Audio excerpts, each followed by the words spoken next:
3, 2, 1. We're on the air. Mr. Tweacz. Nice. Buddha Hello, back hello. in the building. What's going on, chat? Don't mind me. I'm just checking on some shenanigans real quick. That's pretty good. Can you read it? Man. Yeah. I believe Skit is in your chat right now. Shout out to Skit and Discord just with the memes that I'm loving. Tweak showcasing me all disheveled. Tweak showcasing Leona all dressed up, suit, tux, Well, we ready know to go. Mia. We have established Mia is your stepsister, and Leona is your girlfriend, right? You know, she has potential. She had potential until I found out her dirty little secrets. Well, I think we should get into those dirty little secrets by saying, YouTube, what's going on? It's your boy Buddha back in the building for another Power Creep podcast. I'm joined by my co-host. We got Tweacz. What's up, fellas? And that's it. Just us two reviewing some summer waifus. Specifically, I think the main spotlight's going to be who you can see behind me, who you can see in the title. I didn't even know. You didn't even tell me you had a new girlfriend. I had to find out through the tier list. Did you like that? Bro, I was having fun with it last night after, or not last night, whenever the maintenance notice came out and getting, capturing the little PNGs and throwing them on. And I was like, dude, this would be really fun if I just put like Tweaks' lover as the main role.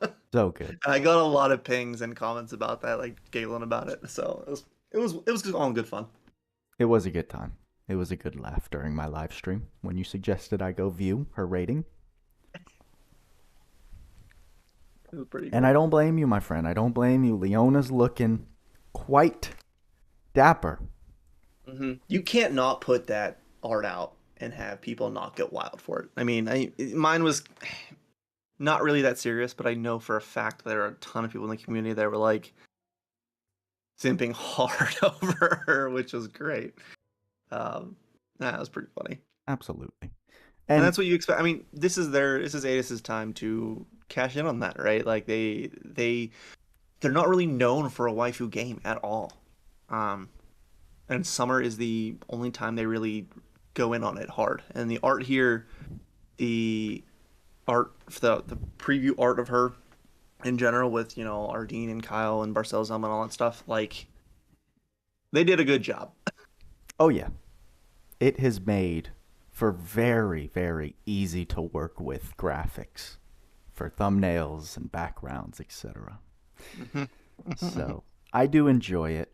Rest in peace to all of those looking for a summer beast or a summer husbando. I think it's safe to say Adis will never do that. I don't know about never, but it will not happen very often. You should never you and say I both never. know you shouldn't, but it's very unlikely. This really has been Adis's one time of the year where they're like dumping waifu onto the game and just being like making it very wanted for the community. So pretty funny. Yes. And yeah, feel free to,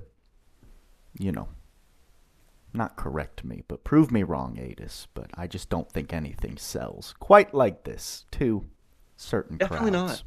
Definitely not. No. So props Sure. to them for dope artwork. But you were there. Your boy Buddha was not able to snag her on the account. So let me ask you: did your stream earlier? You just did those tickets at the end, or did you pull any gems? No, I just did the tickets. Oh yes, I caught you before you went for it. You did. I woke up and I saw you were live. Right. But I wanted to get on to the event before I started live streaming. So I started doing that. And then in the middle, not shortly after I woke up, Tweacz is like, hey, go watch my stream before, you do anything rash. We start sending it. And I was like, wait, what? You're already done? Like, you streamed for an hour. Usually It was like an hour and 6 minutes, yeah. Yeah, usually you go for a good, I don't know, anywhere from 2.5 to 4. Mm-hmm. But again, And you said when you have yeah, a unit completely built up, which is nice with previous shift forms, with have a rainbow everything taught potion. with a rainbow potion. Didn't have to do any leveling, no skill teaching. It was literally just bang, bang, bang, ready to go. Yeah, So that was cut out like a 45 minutes to an hour at least of the stream. exactly. So I guess that was to be expected now that I think about it. But yeah, so I watch your stream in ×2 speed Of course, because that's my I'm like a thing. little chipmunk. So good. And then quickly came to the consensus that no gems were going to Leona. And I saw understand. you could get a 10-spin ticket with the event, so that was the focus. No And big gems. ticket with the event and a bunch of other singles from the shops and EVP missions and all that good stuff. So Yeah, yeah. yeah, everyone has a shot at her, which is sweet. It's just you don't need to chase her unless you're simping for a waifu, which is also a very good option. You don't get these very Understandable. often, so if you want to do it, It is perfectly fine with me. understandable. Yes. And Hmm. um oh my gosh, I had a thought and then it just left my You had a brain. thought? Well, It's we're gonna so leave that thought fun. alone, and we're gonna go into her. Let us do it. Let Wow, that us sounded all right. My bad. Woo. Leona, It's getting Princess Summer. Didn't even mean for hot that in one, but here. we're here. Um, so sick unit art, as we saw from the main screen. Um, if anyone's thinking of like what that white and black stuff, when we talked about it being Leona, we were actually on it, but not on it, right? The stitching and stuff that was on the teaser was actually her leg with the black straps right here, which is funny. Like I thought it was like part of maybe her jacket she was keeping from her OG form. But people guessed Leona. They were right, albeit wrong circumstance, but still correct. The funniest thing here is the Pockle and the Devorn Ooh, just yeah, chilling, bro. for sure. I as soon as like I realized that like why they're on here, I think it's just really really funny. The fact that they actually are included in the play style of her. So and we'll talk about that as we go over her like traits and stuff because they're it's pretty funny. Um, as for abilities though, S1, S2, and S3, Pressure Splash, Dolphin Smash, and Dragon Wave. The unfortunate part of her is yes, she does hit very hard. She has some nice caps. She has some okay hit counts overall. I know her S3 hit gets more when she's close range rather than long range. Um, but what she truly lacks is a lot of DPS potential. And of course that means damage per second.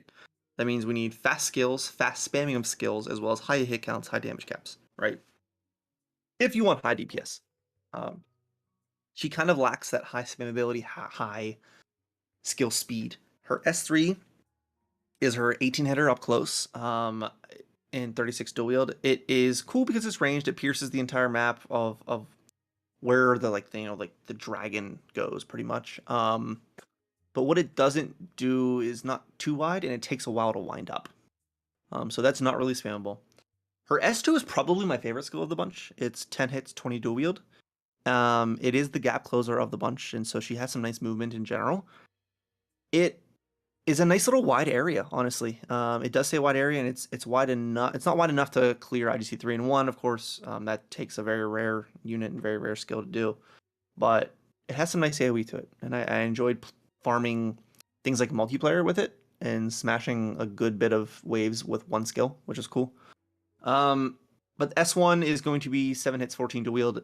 This is warrior like radial cone shaped attack that she has to be in relative line of sight for. She's going to jump in from I think the nearest is around half of the map she can plunge in from. But we've seen this on a lot of other skills. It's essentially just a lunge, line of sight lunge. And has some okay damage. There is like a wave thing that happens at the latter half of the skill that it can hit stuff behind, so it's kind of AoE. But these skills are nothing crazy. They're not that fast spammable. I do think it's nice having a lunge charge, line of sight, sure. It's nice having a gap closer, and it's nice having not only a ranged attack on her S3, but also an AoE around the unit itself for the first 4 hits. So she has a lot of utility in how she works in places where you would want to have utility on her skills, which is places like Arena. She actually is pretty good in Arena. She's not going to be your, I don't know, Roy or Demon or Rimuru are going to be dominating so hard in the game that, you know, she's super meta, but she does well enough there. And if you wanted to build her up and use her there, she's not terrible at all. How do you As think for the she? spe- Sorry, how do you what think she compares to her original form in Arena? around the same, and that's the Around the thing. same. Along these lines of Arena, she because Arena is like, you know, enemies aren't going to have more than 40 resist of ice, and she does have piercing. Um, that's not really going to matter. What matters is her actual damage. And in general, I built her for complete crit build with crit damage and Icy Guardian. And those are usually working on units that can utilize a bunch of SC. She can. Um, but her OG form can also do that. Her OG form does not have a warp, so it's going to be a little rough on that. Does not have a fully ranged attack, so this one does get the advantage overall in a lot of scenarios where you know you want your unit to be safe from attacking and still hit damage on the enemy to kill. So she's useful, sure, but not going to be meta by any means at this point. At least I haven't found anything to be meta. I think a lot of the veterans in the community that I've talked to or that I've seen post anything today would probably agree with that. She's very fun, but she's not going to be meta with her skills and regular attacks. So why don't we move on? So special Dream Ride Stream, it's going to be 50 hits. She does not have a lot of cap raises to her ice damage overall, or consistent cap raises to her ice damage overall. So even though it's 50 hits and AoE to all the enemies, it just doesn't have that much capable power, really. If you have all the damage boosts like, you know, Arch being Eldravana, Arc Skill, you have like Scarlet Ring, your Hail Sovereign's Ring, your Sarah Alt, all that kind of stuff. Sure, she can pump out 1-2 million damage, but not really consistently, or not really without a lot of effort. And we have other units in the game that do a lot more than that in general. But onto her traits. So these are pretty interesting, and I think these probably captured most people's eyes when they're being like, "Oh, she seems very unique. I wonder what that means." So why don't we go over that? Twin Aquamarine Bump.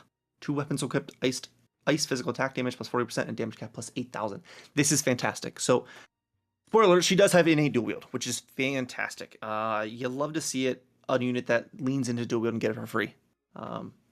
Not only that, the first part of her trait says 2 weapons equipped. It does not say 2 claws equipped, so she's not locked to anything. Even claws she's not locked to. If you want to use her with a sword and a machine, you can absolutely do that. Of course, she's going to lose some of her passives, but you could do that. I wouldn't suggest it. You can do it. When an enemy has ice resistance 10 or more, resistance minus 50% and deal damage. So what this means is this is the same thing that we've had on both Shift Zekis. He has resistance piercing, as well as Amelia for her ice magic. It cuts off 50% of the ice resist. So I know, Buddha, you and I talked about before on your stream about the difference between percentage and flat drops. I was confused. This is a percentage drop of the resist itself. So if an enemy has 100 resist, yes, it does drop down to 50 when calculating the damage that she's dealing. But when it's like 80, it only cuts it down to 40 because it's cutting half off. Or if they have 20 res, it's going to cut it down to 10, if that makes sense. Because it has that percentage, and because it's not a flat drop, it will always be a positive. She will always end with a positive resist to the ice itself. But it's still great. Don't get me wrong. It's going to cut off 50% of the resist no matter where it's at. So even if, like, I know bosses have had in the past 120, 130 res to ice. Like, I think Encroached Dread, I don't know if it's that stage, but I mean, it has other attributes that are resisted to that are like 130. That would cut off 50% of that. So it's essentially cutting off 65 res off 130, which is great. So as long as it's less than 200 resistance to ice, she's always going to hit damage on that enemy. Which, again, that's also taking out the factor of like, oh, if they're completely physically resistant, like all that kind of stuff. But you know what I mean? Like resists, she's always going to be able to hit damage on anyone less than 200 res, which is crazy. I think that's very, very effective. And especially for things in the game like story, tower, most of the general content in the game, being able to just ignore 50% and not have to use Trishula is big news. I think that gives her staying power, in my opinion. But now that that's all talked about, we go to the next part. Chance to boost enemies 200% to guarding. Chance to boost damage 200% to guarding enemies. Cool. What we're really looking for is this final sentence, final phrase. When regular attacking, a beach ball will rarely ...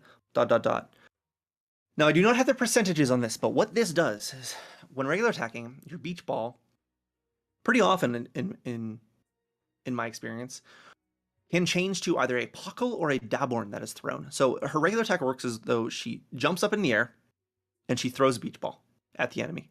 It is technically line of sight, but if she gets locked into the animation of attacking the same enemy, if the enemy moves, she can still attack them without moving. So that's kind of interesting. But it's usually a beach ball she's throwing. She essentially spikes it at the enemy. But what she does do is that beach ball can change into a puckle or a daborn. The puckle will hit harder than normal, which means it doesn't gain more cab or anything, but it just, in general, the damage will be higher. And the daborn is going to explode on contact, which gives you double the hits of the normal regular attack, which is cool. So basically, when you're regular attacking with her, it's either a beach ball, a puckle, or a daborn being thrown, which... Funny. I don't know if anyone... I mean, I'm assuming people out there have been playing with her, but she's pretty funny. And that animation is pretty funny. Does it make her a regular attack menace? Not really.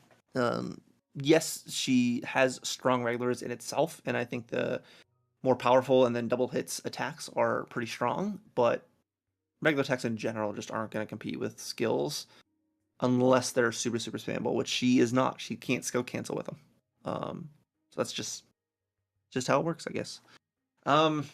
Now, catching waves trait 2. This is interesting because this is definitely one of the things where like, what's going to happen here? How does this work? I don't really get what's going on. What's going on, right? So basically the first 10 seconds, this is completely useless. If you complete a wave in the first 10 seconds, this won't even apply. Longer battles, sure, it will apply, but how useful is this, right?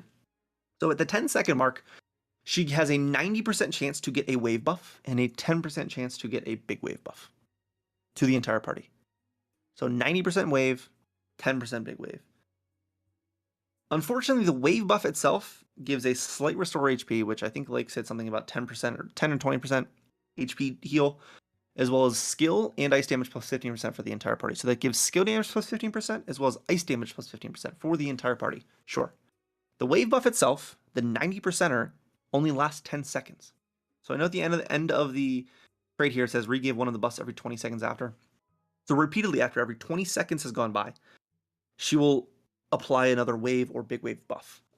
Unfortunately, during that 20 seconds, the wave buff will run out. It only lasts 10 seconds, and it's a 90% chance to proc.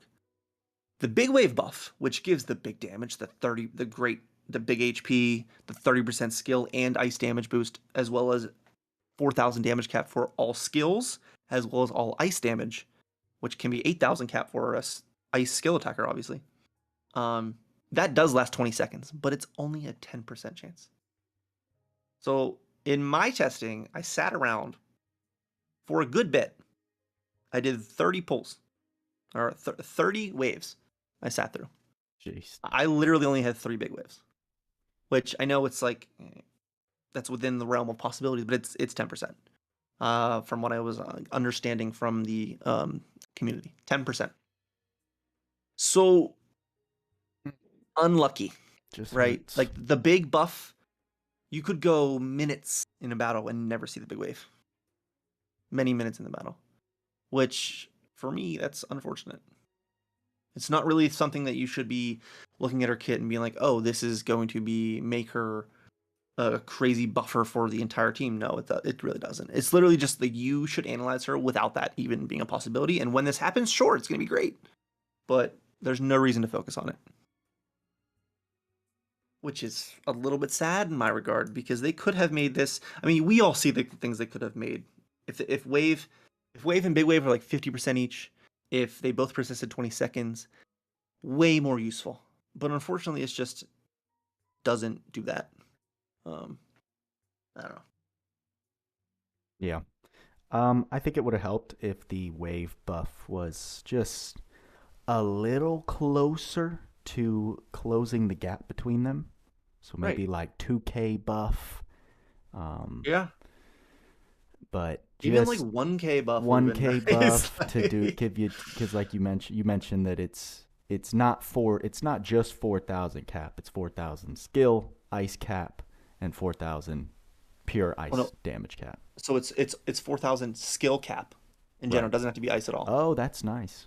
Okay. So it's all skills Even for better. the entire team get 4,000 cap, and then big wave, And then if as they're well as all ice. ice damage gets 4,000. So Yeah. that's why her ice skills get 8. So yeah, even 1,000. I don't know. Um, Yeah, it's a huge difference, and the fact that it's 90% and it's only 50% of basically you're expecting big wave to never happen. In all seriousness, you just expect wave to be active half the time of the battle, and it's only a damage buff. And if you're capping already, it doesn't matter. yeah. How would you have felt about the big wave buff set up as it is? It applies at that 10 seconds. It's there's no RNG. It's always big wave, but it has a 10-second on, 10-second off, 10-second on, 10-second off. I'm perfectly okay with that. Yeah. At least it's consistent, right? You know what to expect. Right. It's You can hold back your damage or gauge your damage potential based on when what big wave is active. Like there's a lot of things they could have done to make it relevant. Right now, it's pretty much irrelevant. And that's sad. And it's just like a cool. It's like RNG based on RNG on top of RNG, right? And no one loves that. No one loves that. But that's just how we felt with Mia's S2. RNG on top of RNG. Like why? You know? Right. Yeah, it just falls short of that mark. Yep. And that's fine. Mark. The other parts of her kit, basically, if you just take her trait 2 out completely, she's still a good unit. Like, it's just sad that they, sometimes units have pretty useless things in their kit, unfortunately. Yeah, I wonder the final decision made. You always wish you could be a fly on the wall. You always wish you could see how the testing went and be like, oh, this is too powerful. What possibly could have gotten changed to? How did this come out as the winner for how they released it? Yeah. So. Yeah, you never know though. Big Sag. Big Sag. But on to her passes. Why don't we move on because her traits are depressing. Midsummer Charisma. I find this okay. This is definitely not charisma. I'm gonna be using on everyone. This is useful if this is the only charisma you have, but other than that, I don't really see a huge use for it. But if you do have all female allies, all damage taken minus 20%, I think that's probably the most useful thing here. If you're using her for a full defensive build and tanky female units, this is a nice damage mitigation. But again, you could be using a lot of other things to do that as well. Yeah, and unfortunately, you can't give that defensive mitigation to the actual tanks on your team that we currently have. Yeah, we don't really have too many female tanks yet. So maybe that'll come in with time. Who knows? Wholeness of body, I think as we also have this on base Leona. Gives you a nice heal with recovers poison, blind, and curse. Sure. I've literally never used this on base Leona either, so don't really care for it, to be honest. Buoyed Spirit. This is something we've seen with like Ed, right? From FMA, he gets like a unique one-time heal or a one-time revive. Not only that, when she revives, it causes 0 MP. They get a physical attack bonus plus 30% and physical damage taken minus 30% buff whenever they revive with 50% HP. So if you're going to be using this, sure, it's useful for one time. I just feel like in most situations where you're expecting someone to die, you'll probably just use the support to revive. Who knows? Yeah. But Fighting Spirit 4, Heroism 3, cool. Again, we're not seeing many stat boosts in units these days, mostly because they're already strong coming out the gate, and you have the ability to stack stat ups anyway, like without that, or generally stat ups are pretty easy to acquire and teach. So if you wanted to, you could. She comes with the crit package as well as Proud Force, which is always nice to have on a good reroll target, and I think she is one. Of course, I think we talked about this before, but we'll talk about the end again probably. Illusion Ocean Slayer is going to be one of your weird slayers, but it does have, for whatever reason, it has Soldier Slayer. I still don't know why it has Dragon and Stone in there either, but it also has Fish. So Fish makes sense. Soldier doesn't really make sense to me. Dragon, I guess, because we have Dreadworm stuff, and then Stone. You have the Granzelia. Whoever made this Conglomerate Slayer, I have no idea where you were going with this. The Soldier, I think it's supposed to be pirates, fish, sea dragons, and then like sea rock. That was Yeah, you my lost me on the Sea Rock. the sea. Anyways, um, critical effect, auto crit, auto haste. Love to see it. Great Vacation. I do wish Great Vacation. So I know this is like like a almost a better Fast Vacation, right? That's pretty much all it is. I wish this was like the Grand Brave, Grand Auras, Grand Protection, Grand Magic Barrier, like, or High Magic Barrier, I guess it's called. I think that would have been cool. But the fact that it's just the base versions, and then yeah, okay, continues to incapacitation. I just feel like they could have done more with that. Mm-hmm. I don't know.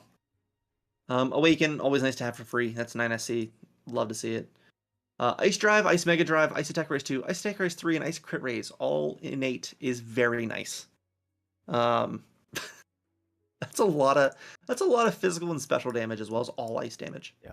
And cap. Big. And this is what you expect in current units coming out as attribute units. It's like mono attribute units. Nice to see. Ice Crit Raise, of course, nice to see. Pose of Glory innately is always good. Dual wield. This is what we're talking about. Dual wield for free, as well as her trait, giving boost to two weapons equipped. This is what you want to do with her. You single wield her, you're weird.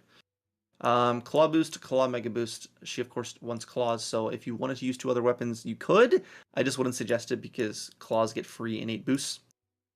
I like those a lot. Ultimate boost 3, sure, considering this is only on a collab arc, I think this is nice to have. Decoy for free, sure. Break boost, breaker. So this is where we get into it, right? Breaker. Break boost doesn't affect your break damage at all. This is just increased damage to enemies in break if you're not already capping. Unfortunately for her, I don't know if we'll go over it too much, or I can actually, I have the build already on her anyways. Perfect.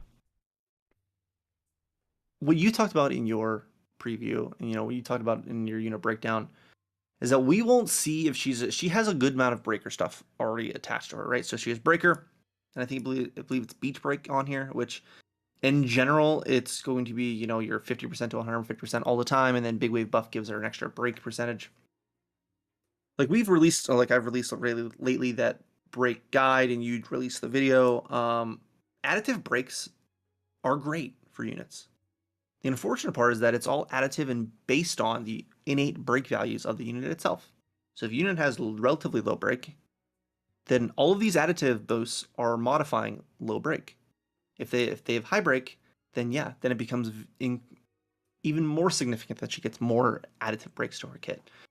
Unfortunately for her, they kind of like let her down on her break. It's not bad by any means. It's definitely reasonable. It's just not going to be your meta break level. Which, if you didn't want to put it like good break on a solid DPS, which she is pretty solid DPS, and that's okay. That's just design decisions. It would have been very cool to me because I how much I love breaking bosses and extending the time frame, nuking bosses within that. Like, it's good. It's just not. It's not meta level, right? And then we'll talk about when we get to her builds, because I actually have a design choice in myself with her that I chose to keep her break builds on her pretty much. But key alignment, status down, effect recovery times minus 25%. This is like your stat boosts or stat buffs, status downs. So that's not bad at all. Twin grapple claw technique. Each claw equips strength plus 20% of the claw itself. Actually, you know what? I don't know that if it's strength plus 20% of the claw itself or overall. Who knows? Someone might. Lake probably knows. We'll figure that out later. Physical attack damage cap plus 2,000 per claw equipped, and enemy defense minus 5% and deal damage. So I'm assuming this is, I guess.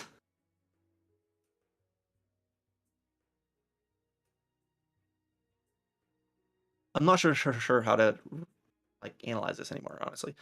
Basically, 2 claws is going to get you double these boosts, I'm pretty sure. But I'm using 1 claw because I feel like there's other weapons that she could be used for and sacrifice that 2k cap. Okay, well, we'll move on. I'll think about that later.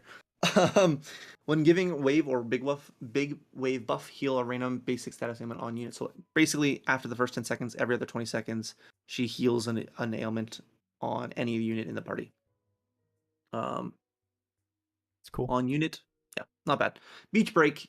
this is what I was talking about before. She basically gets 50% to 150% random break on any of her skill attacks, which averages out, if it's an even probability, a normalized probability, it's averages out to 100% additive break. And during the big wave buff, she averages out to 200% break, like plus 200%. So not bad. Aerial, when unit is airborne, physical / magic damage taken by 15%. I do like this a lot because she is in the air a good bit on her skills. Not only that, is when she gets popped up in the air by other people's attacks, she will take less than 15% less damage from the attacks themselves. So definitely useful for mitigation because most attacks will pop you up, or at least in my experiences, especially places like Arena. But why don't we talk about what her equipment and then go back over the build? So as you can probably tell from my weapon choices here, I kind of went for, we talked about she doesn't really need her shoulder because she has resist piercing. I went with no Trishula. I went with her paid claw as well as the Cerulean Axe allowed to lean into that break, right? But her paid Ice Claw, you do want to claw on her, and this is definitely a very, very good claw on her. We have some good Ice Claws, but this is definitely the cream of the crop. Arctic Punch, Requiem, Ice attack damage cap plus 1500. During 50 plus hit combos, damage plus 30%, and break plus 50%. So essentially what this gets is all attack ice damage plus 1500, a free Combo Master 2, and a free breaker. Nice weapon. It's a really nice weapon. And if you're going to be using for it and you already done some paid pulls and you have credentials for her, this is definitely the one worth getting out of both of the equips. But the other weapon that I decided to leave on her was a Cerulean Axe Gilleld. Why? Because it has one, high strength. Sure, I get it. It is axe, so it enables axe high boost, as well as works really, really well with the Terragrana Seas arc for breaking, and as well gives another 50% additive break. Now she already has Fish Slayer, so that part doesn't really matter. But the 50% break and the fact that it enables axe high boost and the Terragrana Seas arc pretty well, that's what I'm going to be using. Grenadaria's Crowband is one of the other accessories that I have on her. I know this is also farmable in the Trials of the Summon Beast event that we have going on as well during this event. So if you wanted to go farm this out and get the plus, Godforge it, this is what it comes out to: 86 strength, 86 intelligence, and then ice physical and magical attack damage plus 10%. So definitely very nice. As to the paid accessory. So first and foremost, this Fun in the Sun Deluxe does change her appearance. I actually like the white, the black and white bikini that she has on, or like the, I guess she's board shorts she has on. I actually prefer this. If you wanted to change it to the Fun in the Sun Deluxe, she actually turns like an all red bikini / board shorts. I do prefer this way though. I don't think I'm gonna equip the Fun in the Sun Deluxe often. So that's up to you. That's for design choices. But the effects of it, 300 HP, 52 strength, 37 defense, and 28 mind, as well as chance for special to deal critical damage. Now, we really don't have any units. We still don't have any units or arcs or synergies that really work well with this. So I still am not a big fan of the crits on specials. But once we do, and that becomes meta, it could be useful. I just don't see that happening anytime soon. Cut feint time. I don't know what percentage this is, but it's probably like 25%, 50% maybe. You can already get out of feint pretty quickly by spamming the 2 buttons at once, like spamming attack and skill 1, and skill 2. Just spamming a bunch of stuff. You can get out of feint. If you don't know how to do that manually, just literally press a bunch of buttons, which is hilarious. But the weird part is that when unit gets big wave buff for sort of 1 SET stock for all skills, this sounds great in itself until you realize that it's big wave only. And that 10% chance every 20 seconds in a friggin' 5-minute battle, you may never get that. Yeah. No. That's it doesn't, nothing on this accessory is going to be consistently useful for you. So yes, the claw itself is a big move. It's a very, very good weapon on her. The accessory is pretty much useless, in my opinion. Besides if you want to get the sprite work changed. That's it. Oh, I guess I could probably confirm this and you can see on the right. So black and white changes to... Does it change it in here? I think it probably should. It should. Yeah, it does. So it's like pink or red on the right. It's cute. She looks cool. Yeah. She looks very cute. but we're gonna take that off. Actually, I'm gonna put on the AER that we just got, Simmering Tropical Drink, because that's a fat HP stack. Not that it adds anything to damage. It's a fat HP stack and gives you another extra 1,000 HP from free vitality. So, well, why don't we talk about the build? Because this is something that like I am very happy about. While her break is not the best in the game, what you can do instead of taking it off every time is you can just leave it on her. You don't have to take the axe off. You don't have to take the breaker stuff off to make her a good DPS still. In fact, I even left the crit stuff on her just because like she does have very good modifiers. She caps on a lot of things without much help. And that's partly due to her piercing of her resist piercing as well as her just general modifiers. I know I have some attack ups, some crit ups, axe equip because she doesn't have it innately, special boost because soldiers and whatever. If I want to equip another Slayer, I absolutely can. Pride and Ardor for crits in case I want to use Icy Guardian. Ice High Drive I definitely did equip on her because that's a nice little 30% for physical and special. Physical weak point boost, sure. Axe boost and Axe boost. So this is where it gets. This is some nice physical attack damage as well as Axe boost gets physical damage plus 25% and 20% break boost or boosted break damage. Claw High boost, sure. Stock skill 2, Purple Orb. I didn't add any skill charge stuff to her because I'm going to be using Council of 10 for this during the little showcase. So that's another. You definitely do not have to use these two things. You can just use skill charges, and Pirate's Feast is great on her for multiplayer, all that good stuff. Sharp Eyes, absolutely. She doesn't come with an innate. And then we're looking at high speed chopkick because movement speed is king in this game. And then there also increases her break damage if an enemy is weak to her ice skills. So I do have 98 AC. Of course, you can take some off of crit ups, some attack ups if you felt like it. But she is a pretty fun unit, and I know anyone who's used her in battle throughout the last day, pretty fun.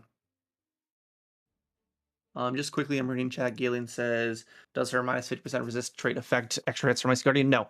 Icy Guardian is only affected by, it's a damage proc, and then it goes through the resistances. It's not actually linked to her physical attacks at all, which is what is used to cut the resist.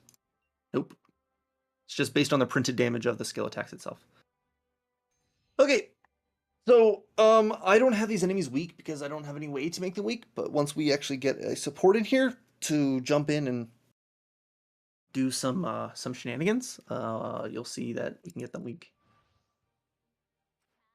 Council of 10, give me some skill stocks, sure. So Purple Orb and Council of 10 Arc Scale give us an absolute shitload of stocks. 5 stocks on an S3 that is generally pretty good is kind of ridiculous, but obviously even 3 innately is really good. But like I said, her S2 is probably my favorite out of all the skill stocks. I'm gonna do these skills first, and then we'll go do the regular attacks. How about that? So S1 is gonna be line of sight, so we're gonna have to run over here. So push them back. This is her S2 is a warp. And her S3 is, of course, ranged. And anyone that gets hit by that, you see that? Is the dragon. It's a very cool animation. For sure. DPS wise, it's not ideal. Sadly. Mm-hmm. She's just there are so many parallels to her releasing right now and SELECTOR releasing when she did. And what do you mean by that, Buddha? Someone else brought up in chat. I think I did. I did as well. You earlier. Did you already talk about it? No, I did it earlier when you were on stream. I said I gotcha. Reminded me of SELECTOR.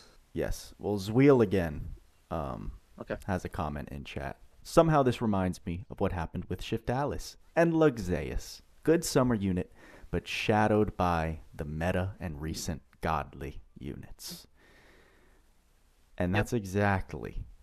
I mean, I can't really draw any different conclusion because it's not that she's bad. It's not that she's even like average. She's good. She's great. A very good unit. Yeah. Depending on how you define great. I would say great. She's above good because of what she offers. But she's not going to be your broken stuff. Whenever you get units like Roland and Bayland. Yeah. Like, What do you? How do what are you you really follow it comparing up? it to? Unless you want them to just start power creeping like we're walking up a set of stairs. Mhm. This is the result. They can't, every release can't just be standout. You have to have one that's just a peg below the most recent she's a good standout unit. units. Like not every unit's gonna be game breaking. Right. You know. So, one of the favorite things that I wanted to showcase here was her regular attack. So I talked about the beach ball, the pockle, the deborn, which are pretty funny. Also, Bullets is asking in chat. We already talked about how the damage cap is 8,000. It's skills and ice damage. So when big wave happens, it's not a bug. That is actually how it works. Regular attacks. We got a beach ball, a pockle, and a deborn. The pockle is going to do extra damage or higher damage, and the deborn is going to explode. So whenever you see an explosion, that's the deborn. Love it. So she pops up. There's a beach ball. There's a pockle. There's a pockle. Oh, I can't see anymore. Can't see Get away nothing. from me. No, get away. Should we use whatever? Pockle. Beach ball. Beach ball. Come on, man. RNG, come on. There it is. There Bang. it is. A little deborn. Boom. Whoa. It's so funny though. Her animation is really funny. Again, this is cool and all. It's just we have big wave on lit. Nice. Didn't even expect that. Yeah. We Cool. can see where their time spent. Dude, it's pretty funny. I do want to know the percentages because it's probably like it's got to be like 60, 30, 10% or something like that. Yeah. But I guess let me show her a little. Let's go do the all real quick since we're here. Since we're here, why not? All right, let's talk about why she is a good reroll target. Huh, Buddha? Yeah. So despite, in my opinion, just real quick, we don't have many banners available right now. To be fair, it's either this or the 72-hour banner, right? Everything else is dead. Indeed. So, what I was going to say is because of that, somehow, I don't know, it's starting to feel taboo at this point, but I think you and many others agree. This is that's a sweet special. one of, if not the best time to reroll or start an account. It just continues happening. It's always the best time to reroll. I know. Not because of Summer Leona, but because of, I think, what we will get into shortly after that unit selector ticket. Yeah.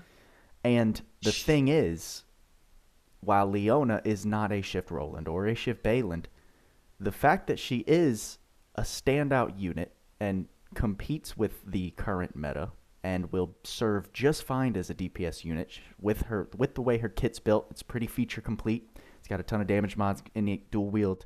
It has that resistance cutting, so you don't really need Trishula at all. Couple that with also being able to guarantee yourself the best support or magic utility we have ever seen in the game currently. You are talking about an extremely strong start with her. She's going to be an incredible unit for accounts to start with. As much as we're downplaying based off our expectations, I've said this before, but you also got to remember, if you're a new player, you're tuning in, you're like, oh, it sounds like they're saying she sucks. We're looking at this unit from a lens that's completely different than the new player experience. Especially Tweacz. Tweacz is going to be the harshest critic because he has the most stuff. He has all the stuff. I know what they look like once you get everyone at the same stage of build. But that's the most built. So you're going to hear that side, especially in his and as a result my content. But then you're also going to see a ton of the community, people that aren't even aware that we exist, new players jumping into the game, see a bikini waifu I got to summon, and they're going to be like, she's amazing. Because for a new player, she is. Yep. Especially as you get further in her building. Mm-hmm. Mm-hmm. Mm-hmm. That's all I was going to say. Perfect. I think she's the best banner unit available right now. And 100%. exactly. And on top of that, she is still the best reroll target for your main DPS carry. Yeah, she will carry you heavily in many and literally all the content. But right now, I think I moved while you were talking over to testing the DPS or the break, right? I think that's a lot of what a lot of people were interested in. Is what does the break look like? Come on, Tweaks, what does it look like? Um, so as we've done with other units, a really good break skill is going to be 50% of this with the setup, right? 50% of the break bar. We're not going to see that here, but just pay attention. So in order to use her S3 and get all 18 or 36 hits on the enemies, I'm going to warp in with her S2, which is a good break. Good amount of break. So that's what, like, let's say 20%? Her S3 now is her big hitter, which is her highest break skill. 30%. Oh, wow. Wow. Wow. Not ideal, right? It hurts me. And that's with pretty much a full setup, right? She's got a break on her claw, break on the axe. She's got Psychic Guild using a plus 150% break. She's got an average of 50 or 100% break on her passive. She's got 50% breaker. She's got axe high boost for another 20. She's got it all. All of her a reasonable break build. And it just doesn't do it. Just doesn't do it. And again, this is like, it's not bad, but it's not ideal, right? Not for the type of kit they basically put on paper. Mm-hmm. So it'll be interesting to see the numbers that come out once like figures that out of the break damage itself per skill. I do think for her, a lot of her break comes from her S3 in those like AoE hits around herself. So we'll see just how much whenever that comes out. But... And I think it's gonna be weird, especially with that one skill, the Beach Breaker, because while as you mentioned, you know, additive breaks are only potent when you have a high innate base break to build off of. Mm-hmm. But regardless, it's a big boost. A 300% additive mod is a nice boost. Like that's no slouch, especially on a dual wielder, right? Because if you watch the build break video, if you read Tweac's break damage breakdown, that dual wield multiplier amplifies everything, literally doubles everything. So when you get that big wave buff and a 300%, you better spam the shit out of her skills first of all. Yes. And is that I wasn't listening when you covered it. Is that with that break, that's just for the duration of that skill, right? That changes every time you use a skill? No, it's for the while the buff is up. Oh, so it determines your break when you get that buff. Yeah, so for the she big has 50 wave. to 150% all the time on skills. But then she gets 100 to 300 when big wave is up. But how does it's a 20-second buff? Yes. Okay. So let's not talk about the big wave. From that 50 to 150, when does that get determined? When the skill happens. When the skill happens, right? So I'm saying if I use an S1, that might have 100%. I do an S2, that might go down to 50. I use an S3, that might go to 150. Okay. Yeah, 100%. So it's a little inconsistent. Now we just assume like an additive break of plus or minus 100% there is not going to make a huge difference in the... Well, it might make a bit of a difference, maybe like a 20% difference on the break value that she just had, but it's not going to like double, triple, quadruple it. It's just not going to do that. No. Not a plus 100. Not going to make a huge difference. I can see like someone getting a big wave buff and then a plus 300% on the S3 and being like, whoa, look at that break. And then getting like one video capture of that and then trying to convince everyone that she's a breaker. Yes. Because I think that is almost definitely going to happen. That's what I'm saying. I think a 300%, that's noticeable. Even with her output that we just looked at. I think that was definitely a low roll with 30%. Or have you even paid attention No, to that see? seemed a bit high. That seemed a bit higher than I normally That did, to be seemed honest. higher than normal. Oh, that's a shame. I thought Well, that looked like regardless. it was like 35%. I felt like that was near like Okay. a bit higher than I usually had. So, anyway, my point is it's just that situation is never going to happen. Hardly ever. So inconsistent. It's RNG. It's RNG on RNG as our kit. Yeah. So if you're into that thing, then sure. I mean, I don't hate it just because it's like, I you kind of have to analyze her kit without it, and then just be like, oh, if this happens, Yeah. that's cool. It's even more effective, like the big wave buff and the more break, but don't count on it. Not at all. Not at all. But And even then, yeah. Just another breaker letdown it's for so the sad, books. dude. And you know what's funny about that is like Murren doesn't even have the highest break either. He just has such good boosts and the ability to use boosts in his kit. It's Yeah. just like Yeah. he's Yeah. very consistent break across his skills. So Mm-hmm. I wish they'd just give us more break on units. It's just funny because the best breakers in the game are generally like permanent and or free units, which is the funniest shit ever. They It like really refuse is. to add break to limited units. Yeah. It's not a thing. If I you don't want to know go, why. yeah, if you're like legit trying to go for an optimal breaking strategy, you don't even bring Murren. You bring freaking Gobble, DXR. Gobble or DXR. I mean, DXR is a little harder to build, but Gobble for sure. Like that. And it's not even just close. burns. No. It's not even close. Um. It's But sad. yeah. It's sad. Uh-huh. But she's a great unit. Like I actually have a lot of fun with her. Her skills are very flashy. As long as you have SCT stuff to bring her around and bring her up to speed, she can do some really good damage. She doesn't have the highest DPS out of any unit. She's just very fun. Yep. And she's going to be useful for a lot of new players. Definitely the highest reroll target we have. Yeah. Good unit, and I think we already finished rating her on the tier list. Oh, nice. She came out to... So let me just paint a picture here. She's an 8.9, which puts her at even with Violet. I'm looking at the 8.9s. Sheeta.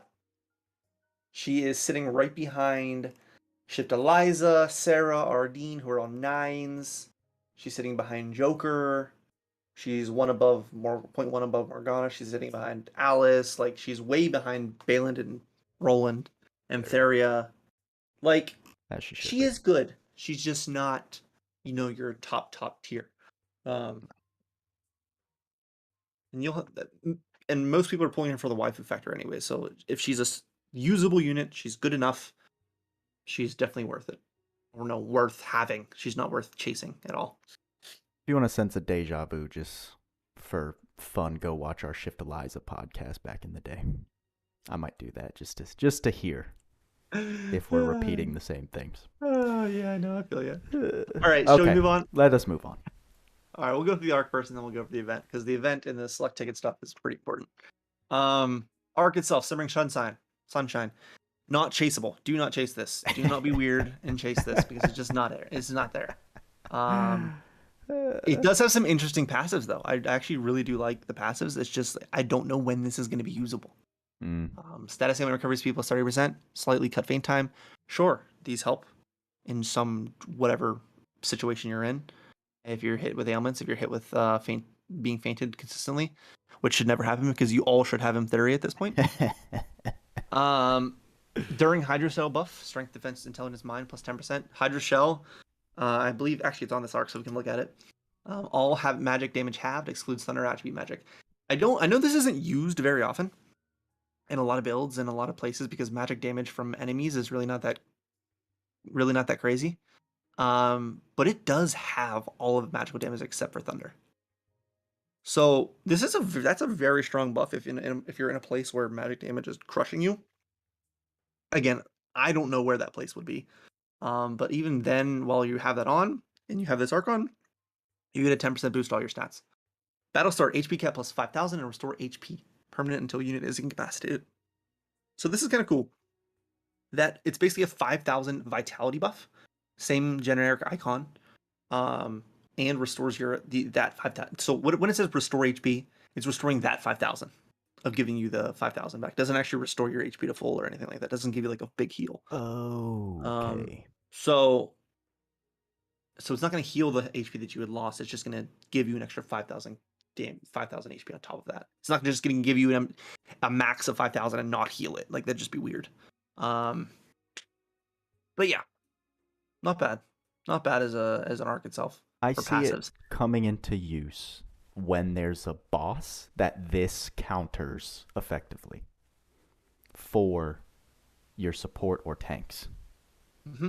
That's how I see it. But we don't really have anything like that yet.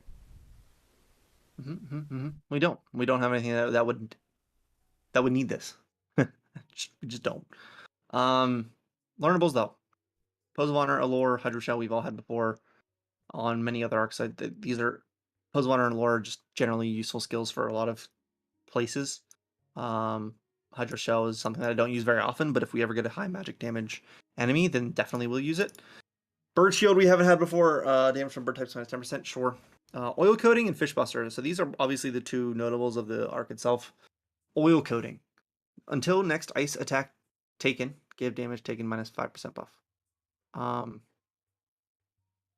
actually have not tested if this is an icon that is like the all damage, or if it's like a special ice damage, or some like weird icon. I actually have not used this yet.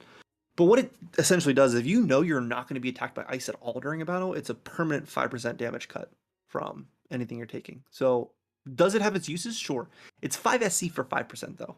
I don't know how useful that can be overall, but defensive buffs especially are very expensive. I know we've talked about this in the past of like a lot of stacking defensive mitigation can be a very expensive endeavor. So it kind of fits in line with pretty much anything we've ever seen before for defensive mitigation.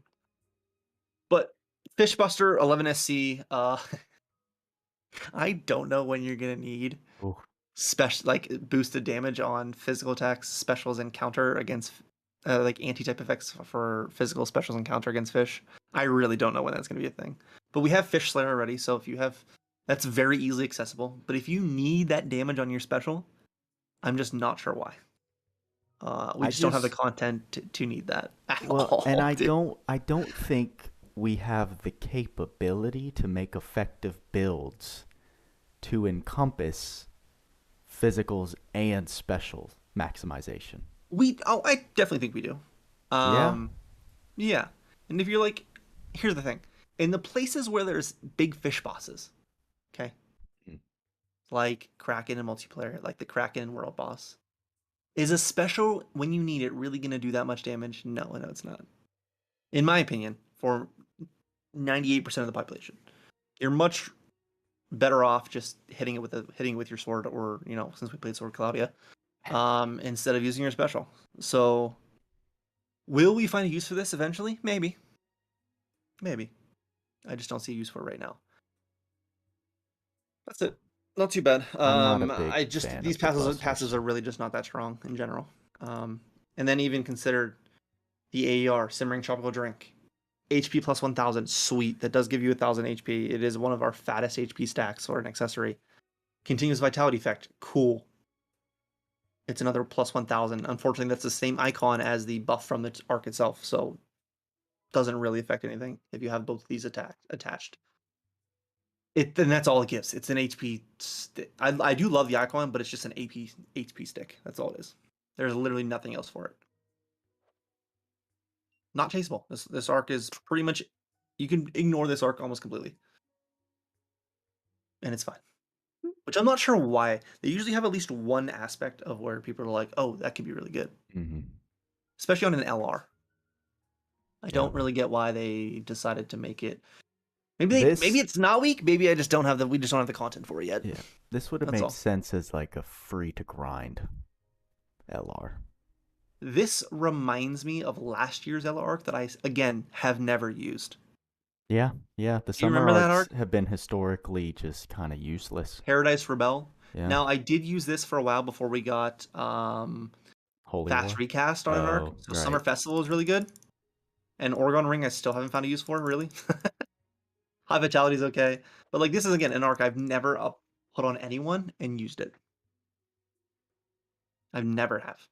So I don't know what they're doing with these summer arcs or why they do this with the summer arcs, but Who's in I charge of just these? maybe they're just in for they're The just selling artwork, the art.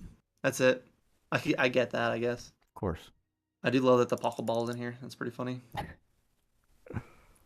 I'm trying to look for stuff. Nope, just Terry a little bit. Zekis, Kyle, and Ray chilling on a hammock. A little Kraken in the corner. Yeah, little baby Kraken.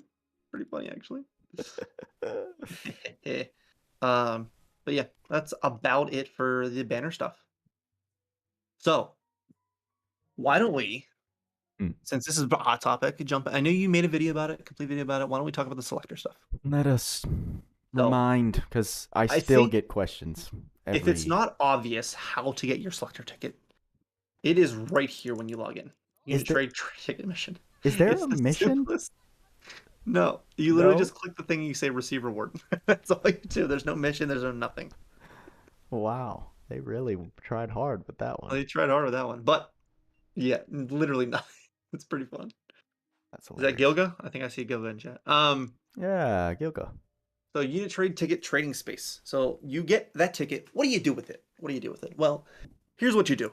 You either go into this and you get Maja or Emtheria, or you pick someone else. I think that's pretty much the simplest explanation. Emtheria is literally the most valuable unit to an account, in my opinion, and I think many of other veterans. Maja is easily the best of the picks other than Emtheria. If you needed a mage for XP, if you already have Emtheria, I think those two are the very top two choices you could possibly do for this select ticket. Now, if you do have both of those, or you don't really care for Maja, if you have Lennius and you really don't care to farm Heart of the Temple very often, or you don't want a big light magic nuker, the next picks, in my opinion, would be Sarah, for sure. I think, and I know you explained this in your video quite a bit, things that last in the game are pertinent in many, or just have longevity, are supports in units who do things uniquely, right?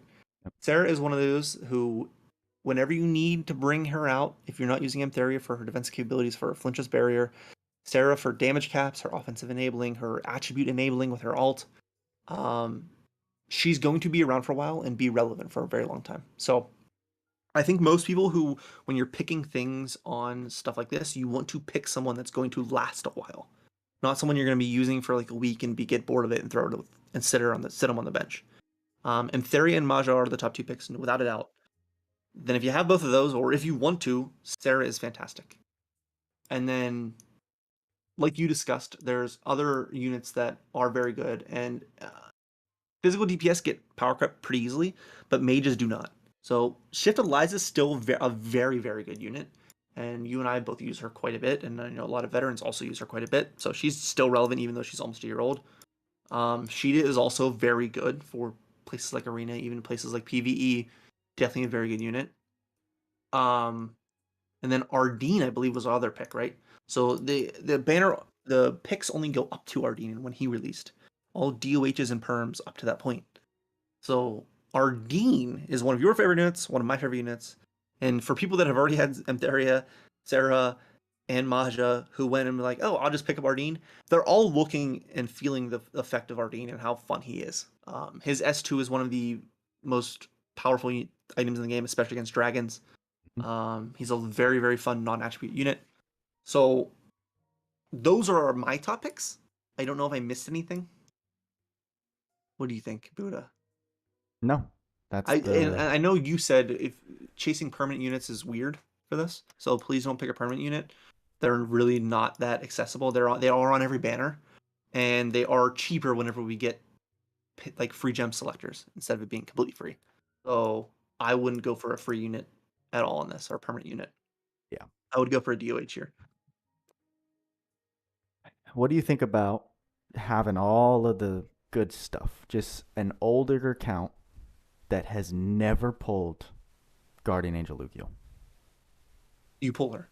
you already have Emtheria, if you've suffered through the RNG and the luck that there is and never gotten a G-Lucio and you've been playing for like a year and a half, 2 years, yeah, go ahead and snag her. Yeah. And that's again, if you already have Teria, if you already have Maja, if you already have Sarah, and if you have Great War Rune already, yeah, okay, I can see that. Right.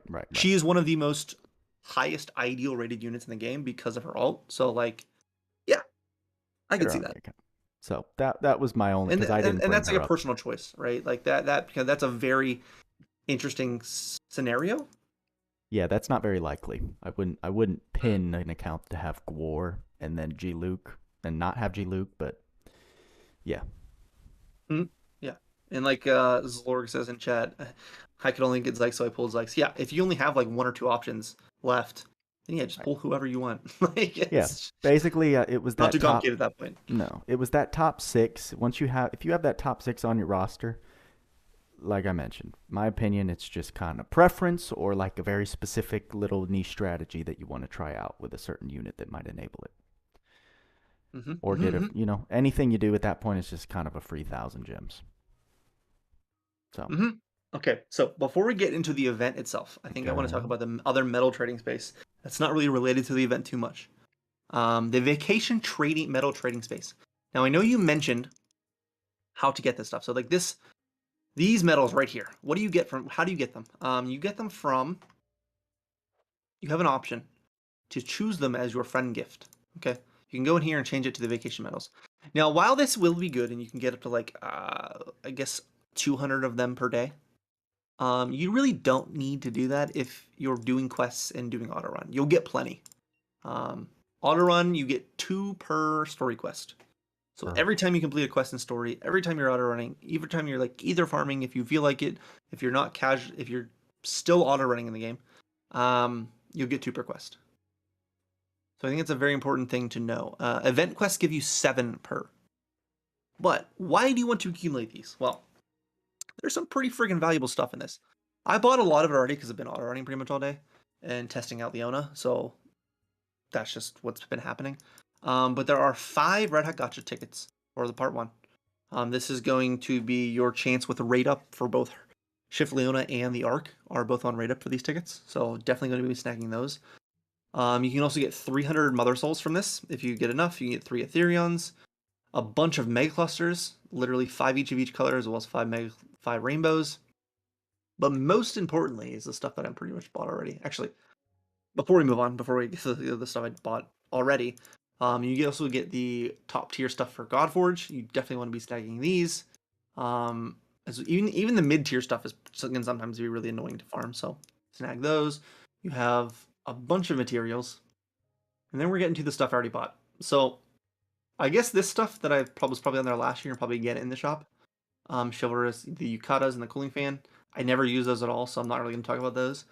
But the Red Hot Resort Snapshot, this is the art that they put out with Leona. 100% going to snag that. Summer Memorial, I think, was from last year. But then you have this stuff. They gave us 1 each of all the radiances, which is you need to snag. 100% snag these because these are only available in event trading shops and or event rewards. So also tower and other stuff, but they're not farmable is what I'm trying to say. So to make sure you get these out of the shop. As well as we have some interesting stuff. Oh wait, hold on a second. I lied. This was the other one. We have the Resistance Summer Smash is the one with Leona. Regardless. Radiances, 100% grabbing. Pokeball and then Magitoy's Fireflower. So this Pokeball, which is an accessory, I guess I have to go into my inventory and find it now, which stinks. Everyone look for the Pokeball. There we go. It is an accessory that actually gives you increased damage proportional to the distance of long-range physical attacks. So this is like Maglion, which gives a 50% boost. This is like Tech Blade, which gives a 30% boost. But unfortunately, as an accessory, this only gives a max of a 10% damage boost to physical attacks from long range. Only a 10% boost. So while it is low-ish, it's still good in the fact that it's free, but 2, it's still 10%. So yes, we have things that increase physical attack damage by 10, 15, 8% consistently on your accessories, this still is 10%. And again, that it's at max range, so you're gonna have to be almost all the way across the map. For units like Leona, for many units, doing damage from very far away is just not a thing. So this is gonna be useless on a lot of units. But for people who you're going to be completely ranged, like, I don't know, like a Demon Lord Rimuru, like a Roy that could be across the map spamming S3s, you can be throwing this on them and getting some extra damage for free if you don't have the other accessories to do so. So it's not crazy. It's just, it is, I guess it's just, it's free. Good for free. But this one, the Magitoy Fireflower, this is interesting. They keep adding stuff to counter, and we have yet to have a really good counter unit, unfortunately. Like, during counter, low chance to give enemy a blind. I assume this is like 1% or 0.5% or something. I don't know if it's per hit. I don't know if it's per counter activation. But it is something. And I know we have that like white monolith arc that also gives us a chance to stun on them during counter. I don't know, man. I once they start stacking a lot of stuff to make counter relevant, I feel like it's gonna be hard to ignore anymore. But I just don't see its relevance still, even now. Maybe in the future this will become relevant. I just don't see it right now. But those are the things that are new in the shop this year. I think most people looked at this and were like, "Holy shit, it's Maglion." Yeah, I did. But unfortunately, it's 10%, not 50%.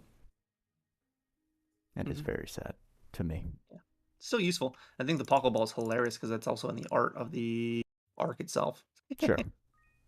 It's pretty funny. Anywho, is it the event time now? Let us talk. The event? Let us talk. Okay, this is pretty fun.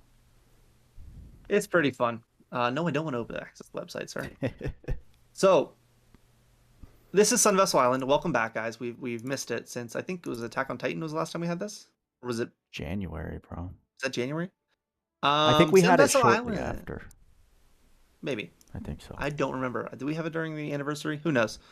Sunvessel Island. This is a little map that they've come up with to give us a little change in the scenario of like event maps and event quests. I still really do like it, and I do like the fact that they put it into a different scenario rather than just listing the quests themselves.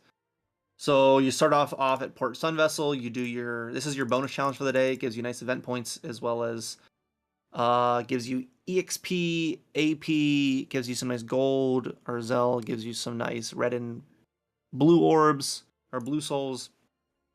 Make sure you do that every day. But then you go into the quest line.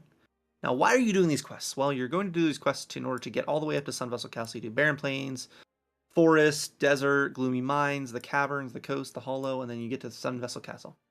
But in the meantime, we have this on the left here, the Monster Collector's Manor.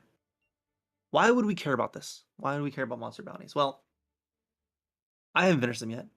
But once you finish part 1, which gives you an Ice Claw, which you can use for your Shift Leona, it is not bad.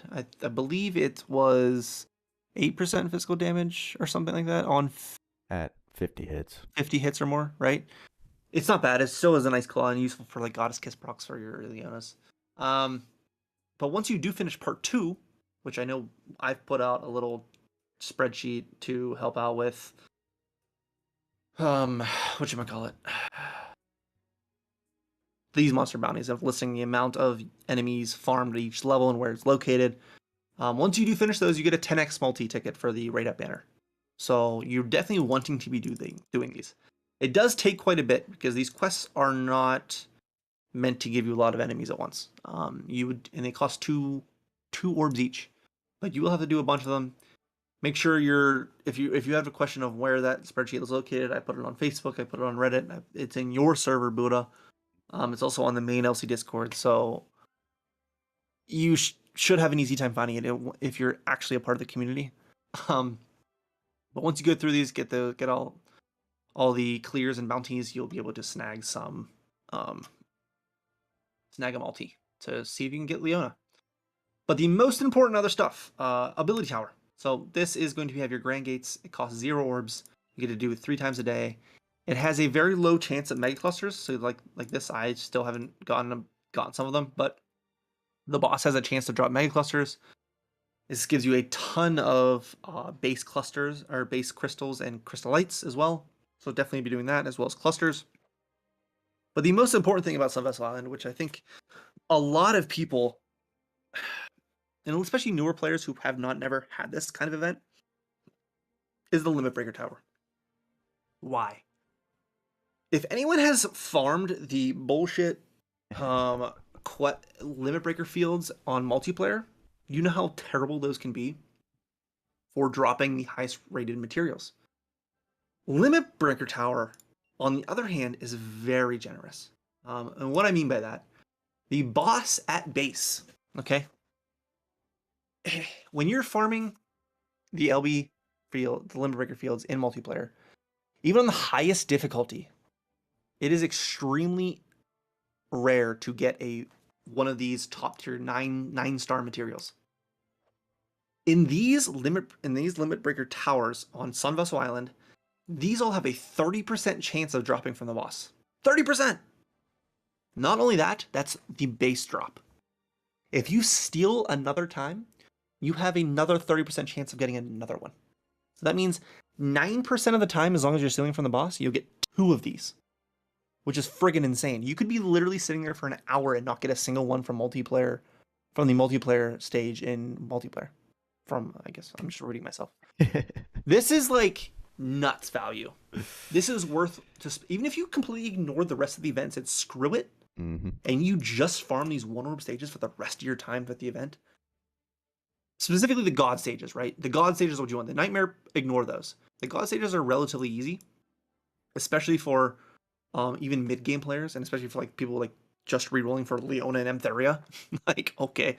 Once you get them a little bit built up, you'll be able to clear these. Now, 30% chance, okay?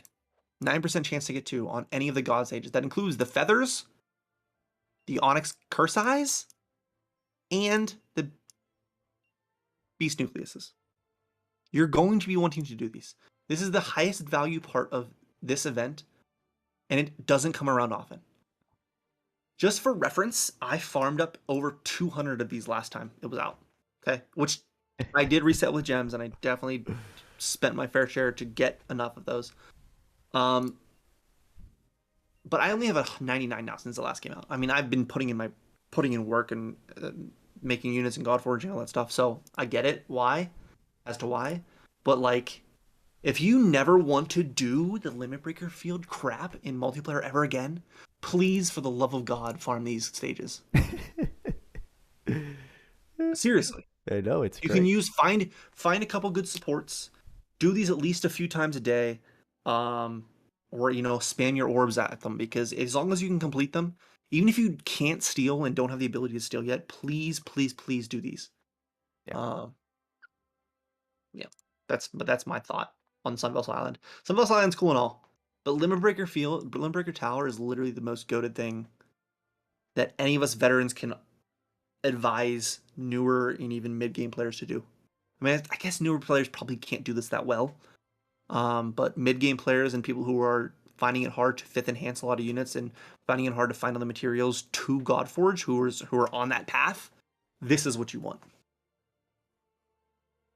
I can't really say it any better. This is why the veterans get excited when Sunvessel Island comes back. It's simply for this. At least for me. So I'm going to be abusing it. I did my full set of Monster Bounty grinding. Should I just do one just to see if we get one? Yeah, just send it.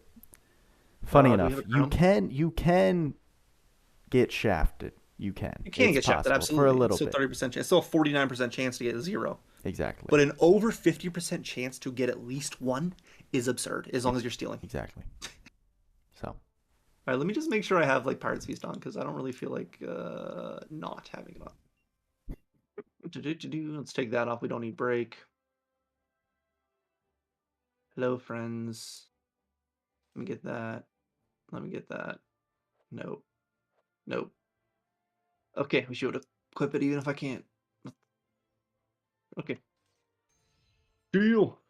I think it's a bird in this one, but who cares? I have XBet. I'm using Double Crown because I like to steal for the minimal rewards too. And of course, boss, you would use Beast Hunter Arc Skill level 10. This is, again, why Beast Hunter Arc Skill level 10 is one of the most goated things in the game. I know you've explained it in a bunch of your videos. Let's just see if we can get one to drop, that's all. Also, she pairs very nicely with XBet. Unfortunately, she's not available right at the moment. I know. It would be cool if they brought back all seasonals during seasonals, but I agree. It's But she'll be back during winter, that's for sure. Oh yeah.